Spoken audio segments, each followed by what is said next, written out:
பெண்களுக்கு காலையிலேயே 3000 ரூபாயோட சேர்த்து 2000 ரூபாயும் போட்டு அவங்க மயிலோடு இருக்கட்டும் சொல்லி 5000 ரூபாய் கொடுத்தது நம்ம முதலமைச்சர் தான். இன்னும் நம் மக்களுக்காக நம் திட்டங்களுக்காக அவர் ஒரு ஆளா இருந்து 73 வயசாகிறவருக்கு இந்த கட்சியில் நான் மாநில பொறுப்புல இருக்கேன், மாநில பொதுப்பரப்பு துணை செயலாளராக இருக்கேன்.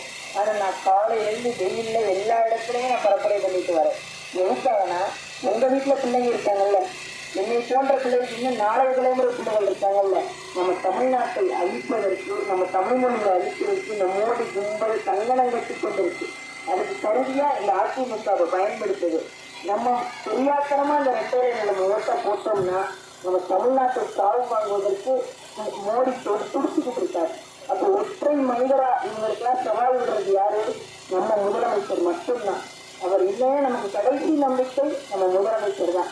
அதனால நீங்க 23 வாக்கு செலுத்த போறதுக்கு முன்னாடி அந்த பொத்தான போய் அழுத்துவீங்கல்ல, அப்ப உங்க வீட்டுல இருக்க பிள்ளைங்க பேர பிள்ளைங்களுடைய நாளைய தலைமுறையினுடைய வாழ்க்கையினுடைய நம்ம தமிழ்நாட முதல் நம்ம சிவகங்கை சட்டமன்ற தொகுதியை முன்னேற்றணும் அப்படின்னு நினைச்சீங்கன்னா நம்மளுடைய கடைசி நம்பிக்கையா அவர் எல்லா இடத்துலயும் சொல்றாரு நம்ம முதலமைச்சர், என் பெண்கள் என்னை ஒருபோதும் கைவிட மாட்டாங்க, நான் தான் மறுபடியும் முதலமைச்சராகணும் நினைப்பாங்கன்னு எல்லா இடத்துலையும் சொல்றேன்.